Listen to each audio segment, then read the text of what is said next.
ઉતરી શકું કે ચડી શકું, જે આપણે માનવું, કારણ કે એનો દોરો લાંબો છે.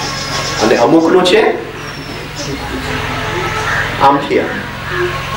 કોઈક દિવસ કંઈક ડ્રેસની દુકાનમાં જાજો, જ્યાં બધા ડ્રેસીસ અને નાની છોકરીઓ ડ્રેસીસ લેવા આવે. અરે આ તો મને બિલકુલ નથી ગમતું, આઈ હેટ ધીસ. હા તો બહુ સારું છે. એટલે આમ નાના સ્વિંગ્સ, નાના સ્વિંગ્સ આ ઓબ્ઝર્વ કરો પેન્ડ્યુલમ. એટલે એનું લેન્થ જ નથી ત્યાં. એટલે એ ડ્રેસની અંદર જીવનનું છીછડાપણું છે, સમજે છે? એટલે જે વસ્તુ બહુ નું સ્વિંગ બહુ શું કહેવાય સ્પીડમાં હોય, હા, તો સમજવું કે ત્યાં life is shallow. We are treading in shallow waters. જેનું સ્વિંગ લાંબુ હોય તો સમજવું ત્યાં લાઈફની ડેપ્થ છે.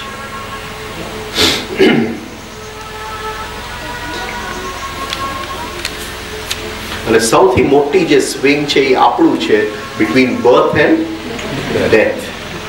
Between birth and death. અને એનું જે નાનું એક જે રૂપક છે એ આ આપણું શ્વાસ છે. 1 2 3 in, 5 6 out. 1 2 3 અને 5 વચ્ચે ગેપ, અને 1 અને 6 અને 1 વચ્ચે ગેપ.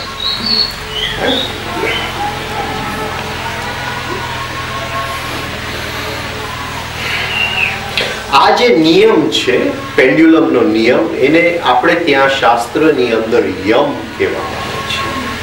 યમ એટલે Dharmaraja, the God of death. હા, પણ યમ એટલે ખાલી ડેથ નહીં. યમ એટલે રેઝિસ્ટન્સ. યમ એટલે જે રોકે છે. હા, બાઇબલની અંદર લખેલું છે કે સમુદ્રને એક દિવસ થયું કે મારે આખો પૃથ્વીનો કબજો લઈ લેવો છે. એટલે સમુદ્રમાં તોફાન આવ્યો, પણ રેતીનો પટ આવી ગયો વચ્ચે કે તને ભલે પણ હું તને રોકું છું. એ જે હું રોકું છું, હા, એને યમ કહેવાય છે. અહીંથી હું દુઃખી થતો જાઉં છું, થાકતો જાઉં છું, હા, દુઃખનો હવે કઈ અંત જ નથી આવતું. ત્યાં યમ આવે છે, એ દુઃખને સુખમાં ફેરવી નાખે છે. એને યમ કહેવાય છે. Yama, that which checks, which counterbalances.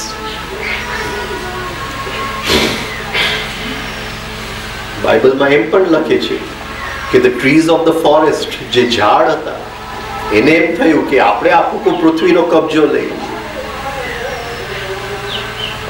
અને જેવું પૃથ્વીનો કબજો લેવો ગયા ત્યાં સામે અગ્નિ આવી ગયું અને ઝાડને રોકી દીધું. તો જ્યારે નેચરની અંદર આપણે જોઈએ તો આ જે યમ છે એ દેવતા છે. અને એનું કામ છે કે ઉનાળો ચાલે તો હંમેશાની માટે ઉનાળો ન ચાલે, એ શિયાળોમાં ફરી જાય. અને શિયાળો ચાલે તો ફરી ચોમાસાનું ઋતુ આવી જાય. આ જે ચેન્જીસ લઈ આવે છે આપણા જીવનની અંદર, એ યમ છે. એટલે એને દેવતા કહેવામાં. જે ચેક કરે છે, જે રોકે છે. એટલે બનાવતી વખતે હરેક વસ્તુ પેર્સમાં બનેલી. Everything was made in pairs. અને એકની ઉપર એક નિર્ભર છે. એ એક આપણને જુદા લાગે છે. આપણને પ્રેમ અને દ્વેષ જુદા લાગે છે, લવ અને હેટ જુદા લાગે છે. પણ લવ અને હેટ જુદા નથી. એ અત્યારે લવ છે એ કોઈક હેટની ઉપર ટકેલું છે, પણ એ આપણને દેખાતું નથી. હું તો તને હંમેશા માટે, મારું પ્રેમ તો કોઈ દિવસ એની અંદર ફરક જ નહીં આવે. પણ એ પાછળ જ પડ્યું છે, કારણ કે એ જે લવ છે એ દ્વેષ ભાવની ઉપર જ ટકેલું છે.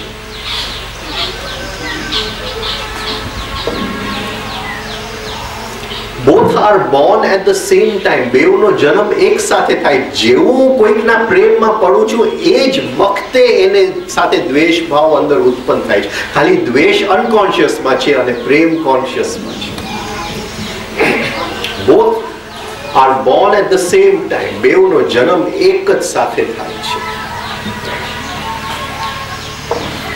અને ક્યારે બીજું ફરી જાય છે એ જ વ્યક્તિ જેના હું ગુણ ગાતો હતો, એ ક્યારે એનાથી હું વિરુદ્ધ બોલવા માંડું છે મને ખબર જ નથી પડતી. Just the pendulum is swinging. અને એવું બને એટલે સમજવું કે કોન્શિયસનેસ નથી, જાગૃતિ નથી જીવનની. અને આ જો યમ આપણને દેખાઈ જાય, એ યમનો નિયમ જો આપણને સમજાય અને ધીમે ધીમે આપણી આંખ, તો આપણને ખ્યાલ આવે કે in life nothing lasts forever, only waking up lasts forever. જાગૃતિ જે છે it lasts forever. એટલે હરેક વસ્તુની ઓપોઝિટ છે.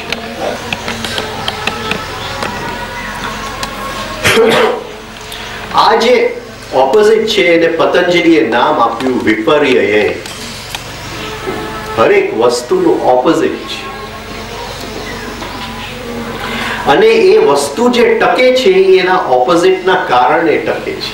આની ઉપર એ નિર્ભર છે એટલે એ ટકે છે. આપણને એમ લાગે કે જોય અને સોરો, સુખ અને દુઃખ બે ઓપોઝિટ્સ છે. ઓપોઝિટ્સ નથી. હું અત્યારે સુખી છું તો એ અંદર અનકોન્શિયસમાં દુઃખ ક્યાંક પડ્યું હશે, એનો થેન્ક યુ કહેજો, તો ખ્યાલ આવશે કે જ્યારે એ દુઃખ ફરીથી ઉપર આવશે તો એ અંદર ક્યાંક સુખ પડ્યું હશે તો એની ઉપર એ ટકેલું છે. આ જીવનનો દ્વૈત છે, આને દ્વૈત કહેવાય. અને એ જે કોન્શિયસનેસ છે જે આ નિયમથી ઉપર ઉઠી જાય છે, જે આ નિયમને સમજી લે છે, એને અદ્વૈત.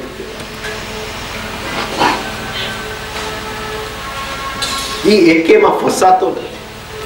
એ નથી સુખમાં ખેંચાતો, નથી દુઃખમાં ખેંચાતો.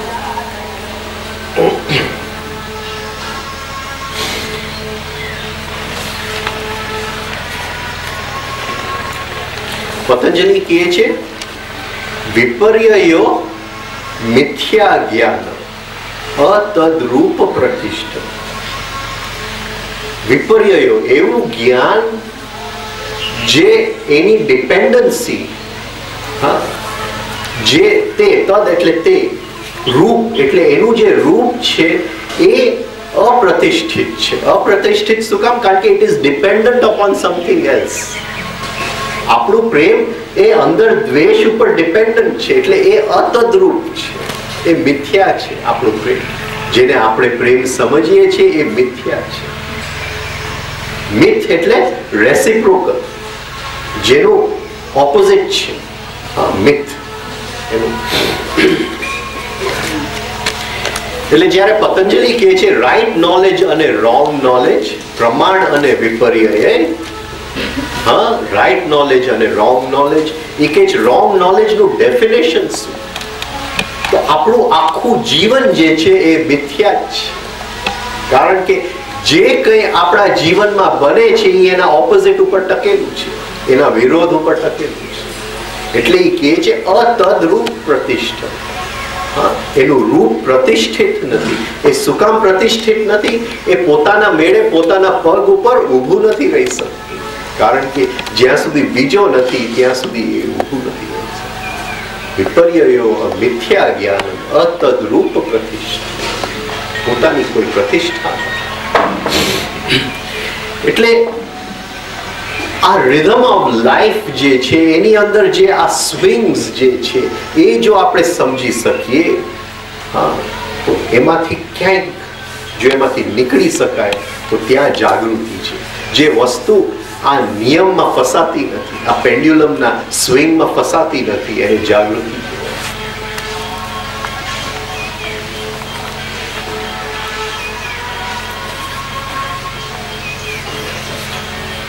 હરેક વસ્તુ, હરેક પ્રાણી જે જીવે છે, કોઈ બીજું પ્રાણી એની ઉપર નભે છે. It's a balance of nature.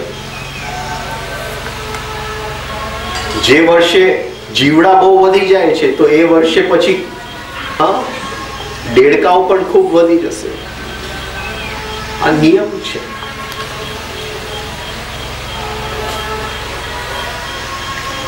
હવે એક સ્વિંગ આવે છે, એક દિશાની અંદર પેન્ડ્યુલમ જાય છે અને એક પોઈન્ટે ત્યાં યમ આવી જાય છે અને એ બદલાઈ જાય છે. હવે પ્રોબ્લેમ ક્યાં આવે છે કે એ પોઈન્ટ આપણે પકડી નથી શકતા. કારણ કે આપણે એ સ્વિંગ સાથે એવા હિપ્નોટાઇઝ થઈ ગયા છે કે આપણને ખ્યાલ જ નથી આવતો કે આ તો ગતિમાં ચેન્જ આવી ગયું, ગતિ હવે ફરી ગઈ છે, હવે સ્વિંગ ઓપોઝિટ ડિરેક્શનમાં જવા માંડ્યું છે. અને આપણે ત્યાં જો દુખી હોય તો વધારે ડિપ્રેશનમાં જાય, એટલે સ્વિંગ આમ ગયું, આપણે તો ડિપ્રેશનમાં આ છેડે જ પકડીને બેસી ગયા.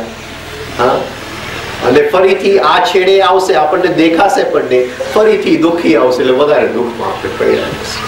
આ આપણું જીવનનું સાયકલ છે. જયારે બજાર ઉપર જતી હતી એટલે આખી દુનિયા પોતે હવે કોઈ દિવસ નીચે જવાની જ નથી.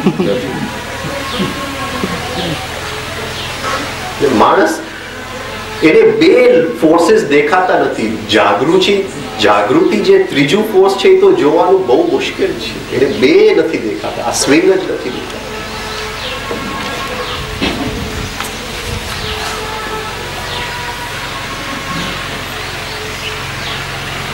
હવે જ્યારે સૌથી વધારે દુઃખ જીવનમાં છે ત્યારે એમ સમજવું કે pendulum is at its weakest, કારણ કે હવે ગતિ ઝીરો.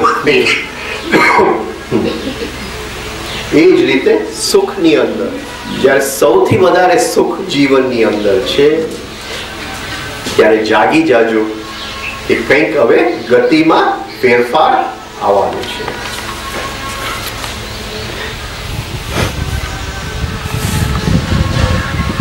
ઘણા લોકો મળે અને એને એક્સરસાઇઝ શીખવાડીએ અને પછી 10-15 દિવસ રહીને મળીએ કે બહુ મજા આવે છે એક્સરસાઇઝ કરવાની, હું તો દિવસની અંદર 5-5 વખત કરું.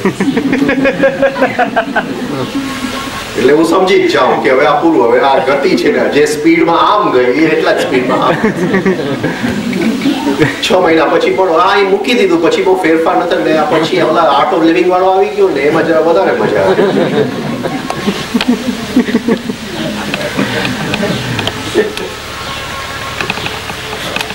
જે કે ના હું રોજ 1-1 મિનિટ કરું છું, 6 મહિના પછી હું 1-1 મિનિટ વધારતો જઈશ, બીજા 6 મહિના પછી તો આપણને ખ્યાલ આવે કે નહીં હા આની અંદર ગહેરાઈ છે. હા, લેન્થ ઓફ સ્વિંગ જે છે હા એ લાંબુ છે, દોરી લાંબી છે, વ્યક્તિની અંદર ગહેરાઈ છે. તો એ આપણે આ જે લેન્થ, દોરાની લેન્થ, કોઈ કે ભાઈ આજે મેં રેકી કરી લીધું, આવતીકાલે આ કરી લઈશ, આવતીકાલે એ કરી લઈશ, તો સમજવું કે આ દોરો આમથી આમ છીછલો માણસ છે. હા મેં બધું સમજી લીધું, હા અદ્વૈતે સમજી લીધું ને આ એ સમજી લીધું, કઈ નથી સમજ્યું.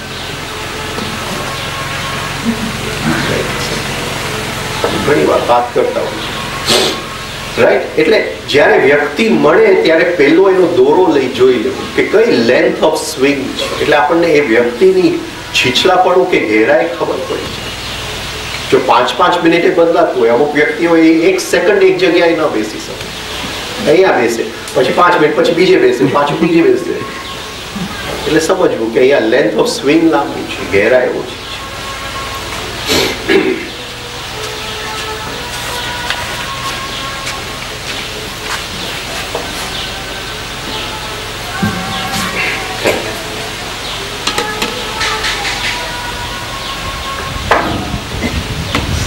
હવે જુદો નિયમ આપણે જોઈએ કે જ્યારે સ્વિંગ આમ જાય છે તો કોનો પાવર વધતો જાય છે? આનો પાવર ઘટતો જાય છે. અને કોનો પાવર વધતો જાય છે? આ બાજુનો પાવર વધતો. અને જેમ સ્વિંગ આમ જાય છે પણ એ આપણને ખ્યાલ જ નથી આવતો આ વસ્તુ કે સામેવાળાનો હવે પાવર વધતો જ જાય છે. એટલે આ જે જીવનની અંદર ઓપોઝિટ ફોર્सेस છે, જે બે ફોર્सेस છે જેને તમસ અને રજસ કહેવાય, એ જે બે એકબીજાના વિરોધમાં જે કામ કરે છે એની સમજણ જ્યાં સુધી આપણને નહીં આવે ત્યાં સુધી જીવનની અંદર આપણે ખેંચાયા જ કરશું નિયમની અંદર.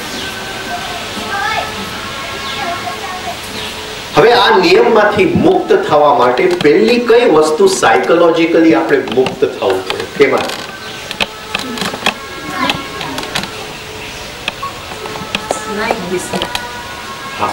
લાઈક ડિસલાઈક તો પ્રેક્ટિસ છે, પણ એક એનો ખૂંટો છે કામનામાં. દોરી, બંધાયેલી દોરી. શું છે આપણી અંદર જેની ઉપર કામ કરવાથી આ નિયમ ઉપર આપણે ની સમજ આવી ગઈ?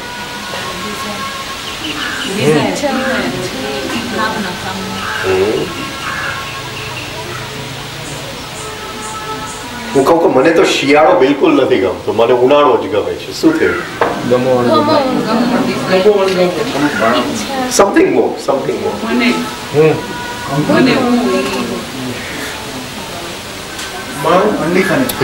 મને એક વચ્ચે એક બેબી, એક બેન કહેતા હતા, સોરી એક બેન, કે મને છોકરાઓ રડે એ મને ગમતું જ નથી. What have I done? મેં શું કરેલું છે? ડીપ મેમરીમાં મૂકી દીધું. આપણે આપણા દીકરાને કહે કે ભાઈ તું બહુ રડીશ તો મને તું નહીં ગમે. Condition. What am I doing? રડવું અને ન રડવું વચ્ચે ભેદભાવ, અંતર, કમ્પેરિઝન.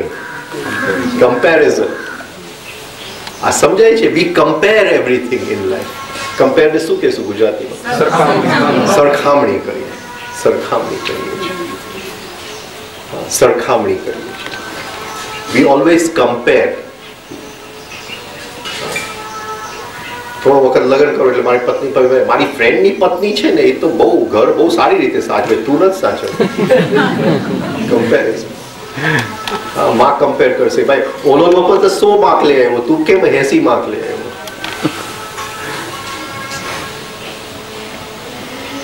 ઓલાનો વર જે છે એ ઘરે 20,000 લે આવે, તું કેમ 10,000 લે આવે છે? આ સમજાય છે? કમ્પેરિઝન. અને જ્યાં સુધી કમ્પેરિઝન કરશું લાઈફની અંદર ત્યાં સુધી આ નિયમમાંથી મુક્ત થવાનો કોઈ રસ્તો જ નથી. વી હેવ ટુ ડ્રોપ કમ્પેરિંગ. મારો ગુરુ સારો, તમારો ગુરુ ખરાબ. Comparing. We are always comparing. એક ભાઈ ઓશોના કોટેશન્સ મને મોકલ કર્યા કરે SMS માં. એને ખબર નથી કે એની અંદર એ કમ્પેરિંગ નો ભાવ છે એટલે એ મોકલ કરે. કમ્પેર.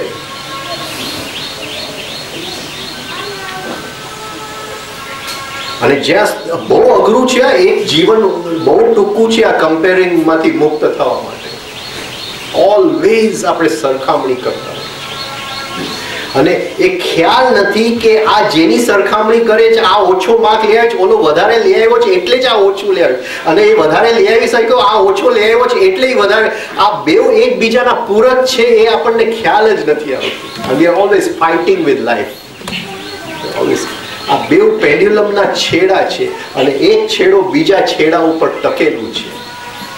કોઈકની પત્ની કુરૂપ હશે તો મારી દેખાવડી હશે, હું નથી કહેતો, પણ આવું છે. તો એ જે છે કમ્પેરિઝન, એ જો આપણે પ્રેક્ટિસ કરીએ તો આ પેન્ડ્યુલમનો નિયમ સમજાઈ જાય. હા, બુદ્ધ ભગવાન કહે છે કે ભાઈ દુઃખનું કારણ છે, દુઃખનું એક જ કારણ છે કમ્પેરિઝન. મારાથી સારો કોઈક છે. છોકરાઓને તે દિવસે અમે વાર્તાઓ કહેતા હતા, એટલે તે પહેલી વાર્તા હતી રેપુન્ઝેલ. રેપુન્ઝેલ એટલે કેબેજ. એટલે આ એક જુવાન રહેતા હતા અહીંયા, અને એની વાઈફ કે ભાઈ મારા ગાર્ડનનું નહીં પણ ઓલું સામેના ગાર્ડનમાં જે ઓલું કેબેજ હોય છે ને એ મારે ખાવું છે, તો એ લેતો. આ બધી બાળ વાર્તાઓ છે. આ બધું બાળ વાર્તાઓમાં બહુ સુંદર રીતે બધું આ લખેલું છે. કમ્પેરિઝન.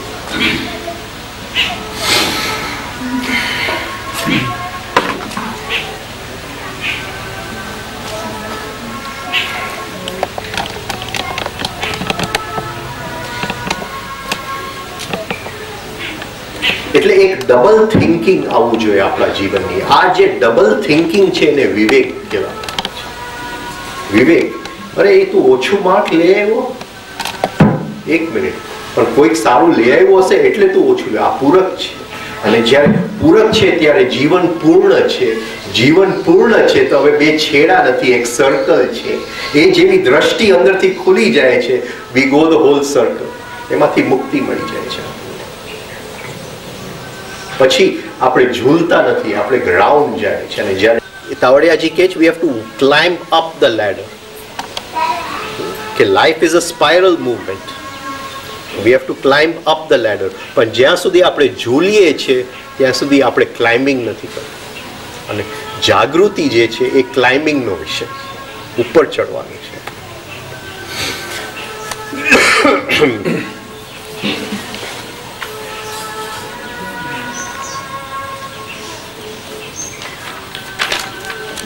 એટલે ઓલવેઝ બે વસ્તુને સાથે જોવું, આપણી અંદર અને બહાર.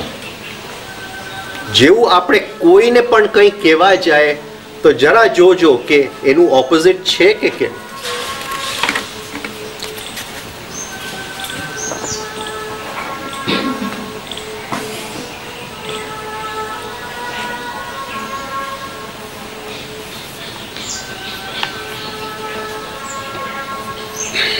તો આપણને ખ્યાલ આવશે કે જ્યાં સુધી તમસ અને રજસ બેવ ભેગા નથી હોતા ત્યાં સુધી જીવનની અંદર કઈ શક્યતા નથી.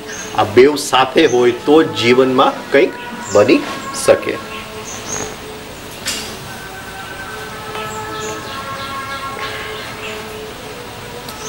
લો ઓફ ઓલ્ટરનેશન, ઓલવેઝ મગજમાં લો ઓફ ઓલ્ટરનેશન કે આજનો દિવસ બહુ સારો ગયો તો બહુ સુંદર વાત છે.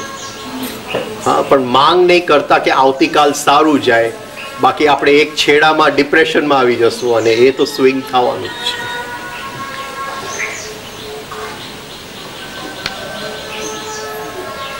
હરેક વસ્તુનો સમય હોય છે. હા, વરસાદ પહેલા બીજ વાવવાની સમય